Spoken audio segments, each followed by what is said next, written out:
पाहि पाहि महायोगेन देव देव जगतपते नान्यं तद्भयं पश्ये यत्र मृत्यु परस्परम। हे गोविंद बचाओ, ठाकुर जी बचाओ बचाओ। भगवान बोले ये कौन है? जब देखा अरे ये तो उत्तरा देवी है, अभिमन्यु की पत्नी। देवी तुम क्यों रोती हुई आई हो? महाराज किसी ने कोई हमारे गर्भ को मारना चाह रहा, हमारे गर्भ में छोटा सा बच्चा पल रहा। वैसे तो हम मरना ही चाह रहे महाराज, क्योंकि हमारा विधवापन जीवन बहुत बेकार है। हम सती होना चाहते थे पर पति जब शांत हुए तब हम गर्भस्थ थे, इसलिए सती नहीं हो सके महाराज।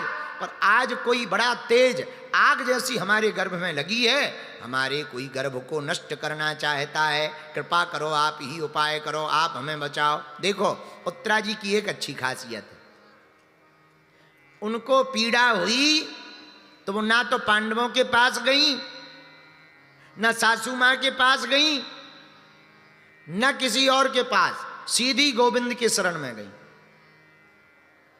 द्रौपदी जी पर भी विपदा आई थी, पर द्रौपदी जी सबसे पहले पांचों पतियों की तरफ देखती। कहां?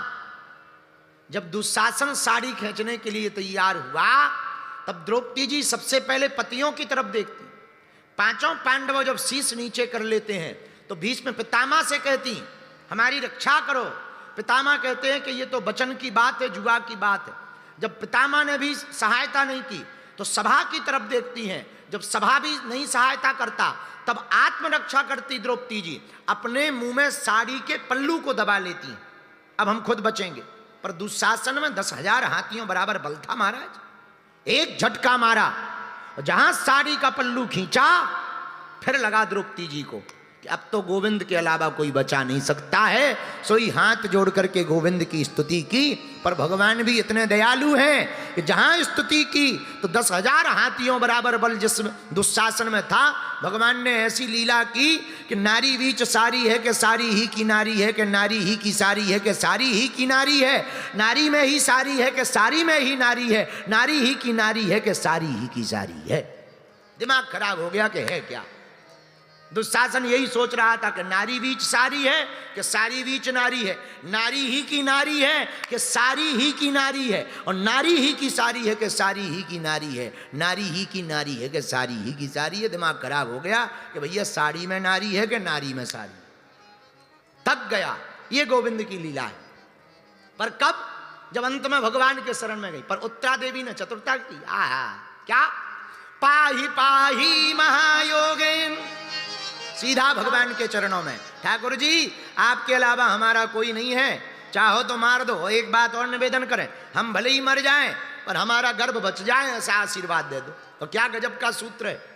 बच्चा कब, गर्भ कब ठीक रह सकता? जब माँ ठीक हो। अगर उत्तरा जी ये कहती कि महाराज गर्भ भले ही नष्ट हो जाए पर हम बच जाएं, तो शायद भगवान ऐसी लीला करते। पर क्या गजब का तार्किक प्रश्न किया भगवान के चरणों में, याचना की, प्रभु हम भले ही मर जाएं पर गर्भ बच जाए। पर गर्भ तभी सुरक्षित रह सकता जब मां सुरक्षित हो। तो भगवान ने दोनों को सुरक्षित करने का प्रण कर लिया। और अंगुष्ठा बराबर स्वरूप धारण करके गर्भ में प्रवेश किया। और जो गर्भ में पल रहे हैं वो कोई और नहीं, परम भागवत साक्षात श्री परीक्षित जी महाराज। बोलो परीक्षित जी महाराज की। और दुनिया के पहले भगत जी हैं जिनको गर्भ में ही गोविंद के दर्शन हो गए। एकमात्र भगत जी परीक्षित जी हैं जिनको गर्भ में ही दर्शन हो गए। पहले तो जल रहा था, तो छोटा सा बच्चा बेचारा गर्भ में जल रहे थे। बहुत तेज जो है ब्रह्मास्त्र का प्रयोग हुआ था, तो बहुत ताप थी। लेकिन जहां 4 भुजा वाले मुरलीधर छलिया मोहन चितचोर कन्हैया कृष्ण काना बंसी वाले ये गोविंद गिरधारी बनवारी मोहन गए, और जहां जाकर के चक्र सुदर्शन धारी ने चतुर्भुज स्वरूप दिखा करके नारायण श्री हरि गोविंद ने अपने वही शांताकारम भुजग सैनम वाला स्वरूप दिखा करके शांतमय चित्त से ठाकुर जी ने उस तेज तपती हुई अग्नि के ताप को अपने चक्र सुदर्शन के वेग के द्वारा और लावण्यमयी मुस्कुराती हुई मुस्कुराहट के बल पर गोविंद ने उस ताप को शांत किया। तत्क्षण परीक्षित जी का ताप मिट गया और चित्त भी शांत हो गया और वह वापस हो गया। जो ताप को गर्भ को जलाने के लिए ताप का तेज आया हुआ ब्रह्मास्त्र था, गोविंद की कृपा दृष्टि भ्रकुटी मात्र देखने से वह वापस हो गया। सोई परीक्षित जी को गोविंद के दर्शन हो गए। तो दुनिया के एकमात्र भगत जी श्री परीक्षित जी हैं जिनको गर्भ में ही गोविंद के दर्शन हो गए। बोलो भागवत भगवान की जय हो। अब दर्शन भय, बाद में जन्म भी हुआ, पांचों पांडव सतोपंत की तरफ यात्रा में भी गए, राजा परीक्षित को बनाया। इनका नाम पहले विष्णु रात था। क्या नाम था? हैं? बोलो बोलो।